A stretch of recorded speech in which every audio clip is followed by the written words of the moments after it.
السلام علیکم ورحمۃ اللہ وبرکاتہ نحمده ونصلی علی رسوله الکریم اما بعد فاعوذ باللہ من الشیطان الرجیم بسم اللہ الرحمن الرحیم رب اشرح لی صدری ویسر لی امری واحلل عقدۃ من لسانی یفقہوا قولی ربنا زدنا علما آمین۔ کیا حال چال ہے میری ساری بہنوں کے؟ اللہ سبحانہ و تعالیٰ بہترین زندگی دنیا اور آخرت کی عطا فرمائے، اور اللہ تعالیٰ وہ کام ہم سے کروا لے جس سے اللہ راضی ہو جائے، ہماری نیتوں کو اللہ تعالیٰ اپنے لیے خالص کر لے، ہمارے دل کی آنکھیں اللہ سبحانہ تعالیٰ کھول دے، دل میں قرآن کا نور دے دے، جس کی وجہ سے ہر طرح کے اندھیرے اور ہر طرح کے ظلمات جو ہیں ان میں ہم اپنا راستہ ڈھونڈنے میں کامیاب ہو جائیں۔ ایسا ہی ہوتا ہے کہ قرآن جس کے دل کا نور بن جاتا ہے وہ ہر اندھیرے کو روشن کر دیتا ہے، ہر اندھیرے میں روشنی کر دیتا ہے، اور انسان کو اچھے اور برے کا فرق پتہ لگنے لگ جاتا ہے۔ لیکن وہ دل جو قرآن سے خالی ہوتا ہے وہ اچھے برے کی تمیز نہیں کر سکتا، اس کی زندگی میں بہت ساری ریگریٹس ہوتی ہیں، بہت زیادہ دھکے ہوتے ہیں، بہت زیادہ نقصانات ہوتے ہیں، ایموشنل، اکنامیکل، ہر طرح کا نقصان کھاتا ہے انسان جو قرآن کو نہیں جانتا۔ لیکن جو قرآن کے نور سے منور ہو جاتا ہے اس کی زندگی آسان بھی ہو جاتی ہے، پرسکون بھی ہو جاتی ہے، اور فرق ہوتی ہے باقی لوگوں سے۔ تو یہ تو ایک ایسی چیز ہے نا جس کو چکھنا ہوتا ہے، چکھنے کے بعد یہ مزہ، جو ایمان کا مزہ چکھ کے انسان پھر اس کو ایکسپیرینس کرتا ہے، یہ ایسا نہیں ہے کہ کسی کے کہنے سے دوسرے کو سمجھ آئے، جب تک کہ وہ مزہ کو خود نہیں چکھ لیتا۔ تھوڑی سی زندگی میں قرآن کی بہار بھی آنی چاہیے نا۔ اچھا، آج میں آپ کو ایک حدیث سناؤں گی، اور this is I am just going to focus on the elderly people. اب ہمارے گھروں میں جو نانیاں دادیاں موجود ہیں، جو مائیں موجود ہیں، جو بڑی ہو گئی ہیں، بچے بڑے ہو گئے ہیں، بچوں کی شادیاں ہو گئی ہیں، اب ان کا کیا رول ہے ہمارے زندگی میں؟ ان کو کیا سوچنا چاہیے کہ میری زندگی کا مقصد کیا ہے؟ ظاہر ہے زندگی کے ہر موڑ پر آپ کی زندگی کے مقاصد اور فوکس فرق ہو جاتے ہیں۔ جیسے آپ اگر ینگ ہوتے ہیں تو آپ کا فوکس یہ ہوتا ہے کہ شادی ہوگی اور کس سے ہوگی، کیسا بندہ ہوگا۔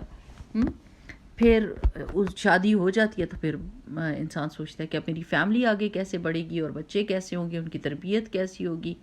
پھر بچے ہو جاتے ہیں تو پھر ان کی پڑھائیوں کے اوپر فوکس ہو جاتا ہے، اور ان کی تربیت کے اوپر فوکس ہو جاتا ہے۔ پھر بڑے ہوتے ہیں تو ان کی شادی پہ ہو جاتا ہے۔ یعنی ہر فیز آتا جاتا ہے انسان کا، اور انسان اس میں اپنی طاقت، ہمت اور اپنی عقل اور سمجھ کے مطابق اور حکمت کے مطابق فیصلے کرتا جاتا ہے اور آگے نکلتا جاتا ہے۔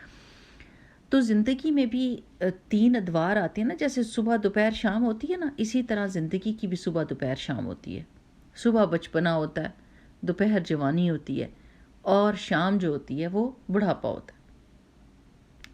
تو جب بڑھاپا آ جائے اور جب انسان کو یہ پتہ چل جائے کہ اب میں اس جگہ پر ہوں کہ اس کے آگے کوئی ایسی چیز نہیں ہے کہ میں ریوائنڈ نہیں کر سکتا اپنی زندگی کو، واپس اس جگہ پہ نہیں جا سکتا جس جگہ پہ میرا دل چاہ رہا ہے کہ میں جوان ہو جاؤں، نہیں، آگے آگے چلنا ہے۔ تو اس وقت یہ سوچنا چاہیے کہ اب میں اپنے ٹائم کو کس طرح زیادہ سے زیادہ انویسٹ کر لوں، کیونکہ میری اتنی مصروفیت والی زندگی گزری جس میں میں نے ہر وقت ایکٹیو رہنا تھا، لیکن اب ایسا وقت آ گیا کہ اب مجھے سکون ہے، اطمینان ہے، یعنی کھانا پکا ہوا مل رہا ہے، کوئی اور میری کیئر کرنے شروع کر دیا، یا زندگی کا ایسا موڑ آ جاتا ہے نا جب انسان ذمہ داریوں سے فارغ ہو جاتا ہے۔ اب اس میں 2 طرح کے بوڑھے ہوتے ہیں، بوڑھے لوگ 2 طرح کے ہوتے ہیں۔ ایک ہوتے ہیں جن سے آپ کو خیر ہی خیر ملتی ہے، اگر آپ ان کے پاس بیٹھ جاتے ہیں تو وہ اچھی اور بھلی بات کرتے ہیں، دعائیں دیتے ہیں، حکمت کی باتیں سکھاتے ہیں، کوئی قرآن کی آیت سنا دی، کوئی حدیث سنا دی، کوئی بچوں کو ہدایت کر دی کہ پاس بیٹھے ہیں، یہ موقع غنیمت ہے۔ اور اگر بچے وہ نہیں سنتے تو چلیں ان کو دعائیں دے دیں، اور واقعی دل سے دعائیں دی، تو ایسے لوگ بڑے ہی ایسے بوڑھے بہت اچھے لگتے ہیں، اور بچے ان کی طرف کھچ کھچ کے جاتے ہیں اور ان کو پیار بھی کرتے ہیں اور ان سے پیار لیتے بھی ہیں۔ لیکن کچھ بوڑھے ایسے ہوتے ہیں، انفارچونیٹلی، بدقسمتی سے کچھ بوڑھے ایسے ہوتے ہیں جو ہر وقت نیگیٹو سوچتے ہیں۔ اگر کوئی ان کے پاس آ کے بیٹھ جائے تو اس کے کان اور دل گندا کر دیتے ہیں، برائیاں کر کر کے لوگوں کی، کہ اس بہو نے یہ کہہ دیا، اس بہو نے یہ کہہ دیا، اس بیٹی نے یہ کر دیا، اس بیٹے نے خیال نہیں رکھا، اور خدا نخواستہ ان کے منہ سے بددعائیں نکلتی ہیں بچوں کے لیے. یعنی بچے اگر باہر چلے گئے ہیں تو وہ کیوں چلے گئے ہیں بھئی، ہمارا خیال کیوں نہیں کر رہے، اور اگر بچے پاس ہیں تو وہ اس بات سے تنگ ہوتے ہیں، یہ نہیں سنا، یہ لا کے نہیں دیا، وہ کھلایا نہیں، وہ پلایا نہیں، اس وقت پیسے نہیں دیے. یعنی ان کو کوئی نہ کوئی نکتہ ضرور مل جاتا ہے جس پہ وہ کمپلینٹ کرتے ہیں. پھر ایسے بوڑھوں سے لوگ بھاگتے ہیں. لوگ کیا، اپنی اولاد ہی بھاگتی ہے، کہ ان کو پتہ ہوتا ہے کہ ان کے پاس گئے نہیں تو شکایتوں کا بھنڈار کھل جائے گا، اور ساتھ میں یہ بھی ڈر ہوگا کہ کہیں خدا نخواستہ بددعا نہ دے دے. تو یہ سوچنا چاہیے کہ رسول اللہ صلی اللہ علیہ وسلم کی ایک حدیث ہے، حضرت ابو قتادہ رضی اللہ تعالیٰ عنہ بیان کرتے ہیں کہ رسول اللہ صلی اللہ علیہ وسلم کے قریب سے لوگ ایک جنازہ لے کر گزرے، تو رسول اللہ صلی اللہ علیہ وسلم نے فرمایا مستریح ہے یا مستراح ہے، اسے آرام حاصل ہو گیا ہے یا اس سے آرام مل گیا. تو صحابہ نے عرض کی کہ اللہ کے رسول صلی اللہ علیہ وسلم، یہ مستریح اور مستراح کا کیا مطلب ہے؟ آپ صلی اللہ علیہ وسلم نے فرمایا مومن دنیا کی مشقتوں اور تکلیفوں سے رہائی پا کر اللہ کی رحمت میں راحت پا جاتا ہے. یعنی وہ یا تو خود راحت پانے والا ہے، آگے چلا گیا اور اللہ تعالیٰ کی راحت پا لی ہے، یا وہ مستریح ہے. اور مستریح وہ ہوتا ہے کہ جس سے اللہ کے بندے شہر درخت چوپائے سب نجات پا جاتے ہیں، وہ راحت پا جاتے ہیں کہ وہ جاتا ہے اس دنیا سے تو لوگوں کو اور مخلوق کو نجات مل جاتی ہے، راحت مل جاتی ہے. استغفر اللہ العظیم. بہت ہی زیادہ غور اور فکر کرنے کا مقام ہے کہ یہ صحیح بخاری کی حدیث ہے کہ آپ یہ سوچیں کہ کیا میں مستریح ہوں گا جب میں مروں گی، تو کیا میں مستریح ہوں گا، میں راحت پانے والی ہوں گی، میں آگے جاؤں گی تو مجھے دنیا کی مشقتوں سے راحت ملے گی، اور پیچھے بھی میں اچھی یادیں چھوڑ کے جاؤں گی، میرے بچے مجھے اچھے نام سے یاد کریں گے، میری نیکیوں کو یاد کریں گے، میری دعاؤں کو یاد کریں گے، مس کریں گے کیا یہ امی جی ہوتی تھیں یا نانی بھی ہوتی تھیں یا دادی بھی ہوتی تھی تو ہمیں دعائیں دیا کرتی تھیں، وہ ہمیں پیار کرتی تھی، وہ ہمارے لیے اچھی تمنائیں رکھتی تھیں، جب بھی ہم ان کے ساتھ ملتے تھے تو وہ کوئی حکمت کی بات بتاتی تھیں. کیا ہم یہ ہوں گے، یا کیا نعوذ باللہ میں اللہ تعالیٰ پروٹیکٹ اس، اللہ سبحانہ تعالیٰ نہ کرے کہ کوئی ایسا بندہ ہوگا جس سے اللہ کی مخلوق راحت پا جائے گی. یعنی جو جائے گا تو پیچھے رہنے والے کہیں گے ہائے شکر الحمدللہ، یعنی کبھی یاد ہی نہیں کریں گے، اگر یاد بھی کیا تو وہ چیز یاد کریں گے جو یاد کرنے کی نہیں ہونی چاہیے تھی. تو یہ جو عمر کا ایک حصہ آ جاتا نا جس میں شام ہو جاتی ہے، اس میں شام کے وقت دیکھیں نا آپ کے پاس ٹائم کام کا کتنا کم رہ جاتا ہے. اگر آپ نے سارے دن میں پلان کیا ہو کہ میں نے یہ کام کرنے اور رات آ جائے تو آپ سمجھتے ہیں اوہ اب تو کام نہیں ہو سکے گا، تو میں جلدی کر لوں. تو زندگی کا جو یہ ٹائم پیریڈ ہے نا جو شام کا ہے، اس میں تو ہم یہ نہیں کر سکتے کہ how to kill time, like this is a dangerous thought کہ بھئی میری امی کیا کریں، اور تو ان کے پاس کچھ کرنے کے لیے نہیں ہے، بس فلمیں دیکھتی ہیں، ڈرامے دیکھتی ہیں، پھر ان کے پاس بحث کرتی ہیں، پھر ٹیلی فون کرتی ہیں، پھر تھوڑی سی برائیاں ادھر کی ادھر اور ادھر کی ادھر گوسپ کرتی ہیں، اور بس پھر سو جاتی ہیں. استغفر اللہ العظیم.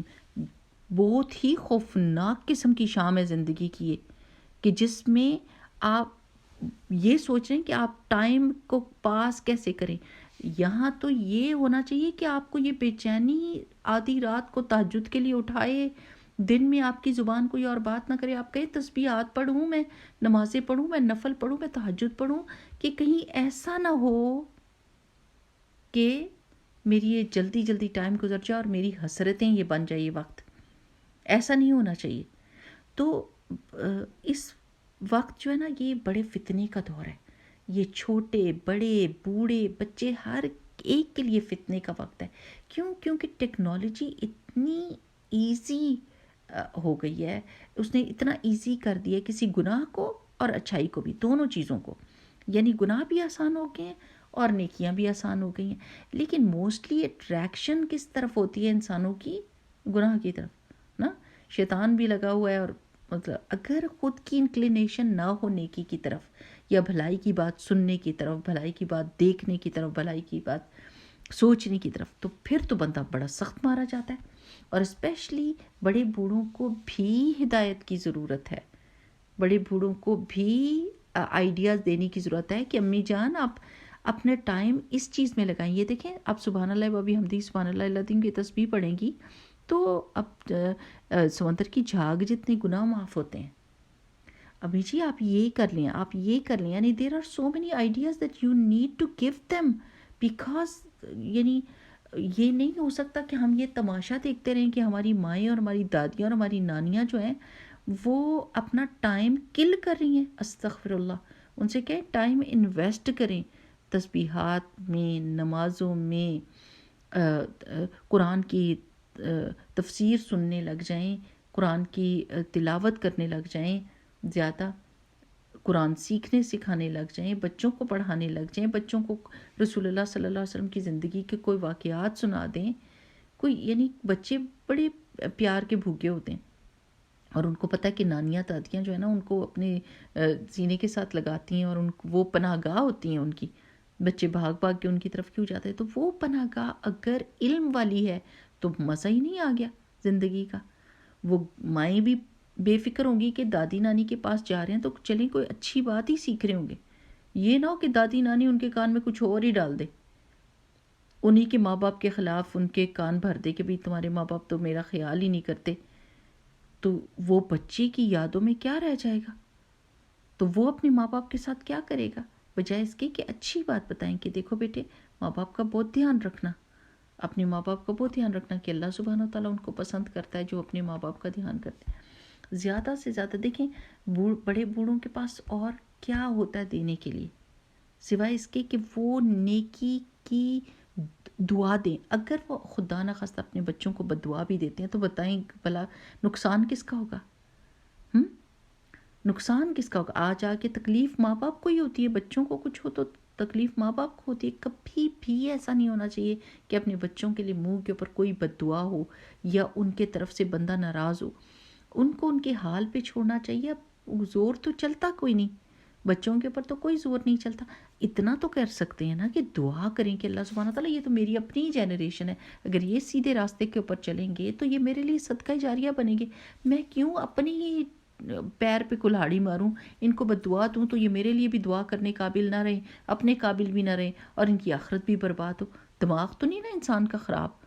انسان غور و فکر کر کے سوچے اور پھر اپنے بچوں کو جھولی پھیلا پھیلا کے دعائیں دے اور اپنی زبان کو غیبت سے بچا کر رکھے. یہ تو بہت امپورٹنٹ چیز ہے، اب ہم نے اپنے بوڑھوں کو بتانا ہے. دوسرا یہ ایک بات میں نے نوٹس کی ہے، کسی نے مجھے بتایا بھی تھا کہ اگر بوڑھے بیمار ہو جاتے ہیں تو ان کو کلمے کی تلقین بھی نہیں کرتے لوگ، کہ کہتے ہیں کہ اوہ لوگ یہ نہ سمجھے کہ ہم اپنے ماں باپ کو مارنا ہی چاہتے ہیں اور یہ سمجھنا چاہتے ہیں کہ ان کا آخری وقت آ گیا. یا اللہ، آخری وقت تو کسی کا بھی آ سکتا ہے، جوان کا بھی، بوڑھے کا بھی، بچے کا بھی. ہمیں تو کچھ بھی نہیں نہ پتا. کلمے کی تلقین کوئی بری بات تو نہیں ہے، اگر زندگی ہوگی تو بچ جائیں گے اور کلمہ ان کو فائدہ ہی دے گا. یہ سب سے بہترین ذکر ہے، سب سے بہترین بات ہے، سب سے بڑا سچ ہے جو انسان کو بولنا چاہیے. اور اگر موت کا وقت آ گیا تو الحمدللہ پتہ ہے ہر مسلمان کو کہ میں نے تو مرنا ہی ہے. اس میں ڈرنے کی کیا بات ہے یا کسی سے ناراض ہونے کی کیا بات ہے کہ کسی نے کہہ دیا جی کہ امی بیمار ہے تو چلیں ان کو کلمے کی تلقین کر کے. تو ہاں ہائے تم یہ چاہتی ہو کہ میری امی مر جائے؟ ایکسکیوز می، یعنی کلمہ زندوں کے لیے ہے، زندوں کے لیے کہ وہ پڑھیں اور اسی کے اوپر اینڈ کریں. اتنی حقیقت تو ہم کو پتہ ہونی چاہیے. ہم نہ پتہ اتنے زیادہ آرٹیفیشل ہو گئے ہیں اور ہر چیز کے نا ہم نے سیٹ خانے بنا دیے. اب کلمہ پوری زندگی پڑھا نہیں پڑھا تو آخری وقت میں بھی ڈر کے چھوڑو رہن دو، ان کو نہ پڑھانا کہ کہیں لوگ یہ نہ کہیں کہ بھئی ہم ان کو موت کا انتظار کریں کہ ہم ان کو کلمہ پڑھانے کی کہہ رہے ہیں. استغفر اللہ العظیم. سوچیں اتنی خراب ہو گئی ہیں اور الٹی سوچ ہو گئی ہے. تو میں یہ ریکویسٹ کر رہی ہوں ایک تو بچوں کو کہ وہ اپنے بڑے بوڑھوں کو تلقین کریں کہ ٹائم کو انویسٹ کریں، ان کو طریقے بتائیں، ان کو آئیڈیاز دیں، ان کے لیے آسانی فراہم کریں، ان کو وہ گیجٹس لے دیں جس کی وجہ سے اور ان کو سیٹ کر دیں قرآن فار آل اسلام 360 جو بھی ایپس ہیں جن پر وہ آرام سے کلک کر کے اور اپنے قرآن کا سبق سن سکتے ہیں، ان کو وہ سنانے لگ جائیں، ان کے ٹائم سیٹ کر دیں، سلولی اینڈ گریجولی ان کو بیٹھ کے بتائیں کہ کس کس چیز کا کیا کیا فائدہ ہے اور کس کس چیز کا کتنا بڑا نقصان ہے، غیبت کا، بد دعائیں دینے کا، یا نعوذ باللہ کسی پہ لعنت کرنے کا کتنا بڑا نقصان ہے، یہ بتائیں۔ اللہ سبحانہ وتعالیٰ یقین کریں کہ بڑے بوڑھے جو ہیں وہ ہمارے سرمایہ ہیں، وہ ہماری زندگی کے لیے ایک بہت بڑا اللہ تعالیٰ کا تحفہ ہے، اور وہ جس گھر میں ہوتے ہیں اس میں خیر و برکت ہوتی ہے۔ بچوں کو چاہیے کہ اپنے ماں باپ کا دھیان رکھیں، لیکن اگر مجبوری کے تحت یا بچوں کی روزی ادھر ادھر لگی ہوئی ہے اور وہ نہیں کر پا رہے اور وہ اپنی پوری کوشش کرتے ہیں، تو ماں باپ کو تو یہ چاہیے کہ وہ جھولی پھیلا پلا کے اپنے بچوں کے لیے دعا کریں، اور جب ان سے بات ہو تو اللہ کا شکر ادا کریں کہ وہ تو خوش ہے نا۔ تو یہ جو ہے نا، ماں باپ سرمایہ ہیں، لیکن اگر ماں باپ وہ کام نہیں کر رہے، یعنی دعائیں نہیں دے رہے، یا اپنے ذکر اذکار نہیں کر رہے، یا اپنا ٹائم ویسٹ کر رہے ہیں، تو پھر تو بچوں کو بہت بے چینی لگنی چاہیے، اور ان کو چاہیے کہ اپنے ماں باپ کو تلقین کریں۔ جیسے کچھ وقت ہوتا ہے نا کہ ماں باپ بچوں کو تلقین کرتے ہیں، تو کوئی ایسا بھی وقت ہوتا ہے جب بچوں کو ماں باپ کو تلقین کرنی ہوتی ہے۔ تو اللہ سبحانہ وتعالیٰ ہمارے بڑے بوڑھوں کو بہترین زندگی کا یہ جو شام ہے وہ بہترین طریقے سے گزارنے کی اللہ تعالیٰ توفیق عطا فرمائے، اور اللہ سبحانہ تعالیٰ ہم سب کا وہ جو ہے نا حسن خاتمہ عطا فرمائے۔ ہم تو سب دعا مانگتے ہیں کہ حسن خاتمہ دے اللہ تعالیٰ ہم کو، لیکن اسپیشلی وہ لوگ جو 60 کی سیڑھی پہ چڑھ گئے ہیں، ان کو 50 60، یعنی رسول اللہ صلی اللہ علیہ وسلم کی امت کے تو ایوریج زندگی ایسی ہے نا کہ وہ بہت کم لوگ ہوتے ہیں جو بہت زیادہ جیتے ہیں۔ تو پھر ہم کو یہ کوشش کرنی چاہیے کہ اس وقت میں آ کے زیادہ سے زیادہ اپنی انویسٹمنٹ کرنی چاہیے، کم سے کم زبان غلط چیزوں کے لیے یا غیبت کے تو بالکل ہی نہیں کرنی، کم سے کم ایسی چیزیں جو مطلب جن کا نہ بھی کرے بات تو کیا ضرورت ہے، کیا فرق پڑ جاتا ہے اس سے۔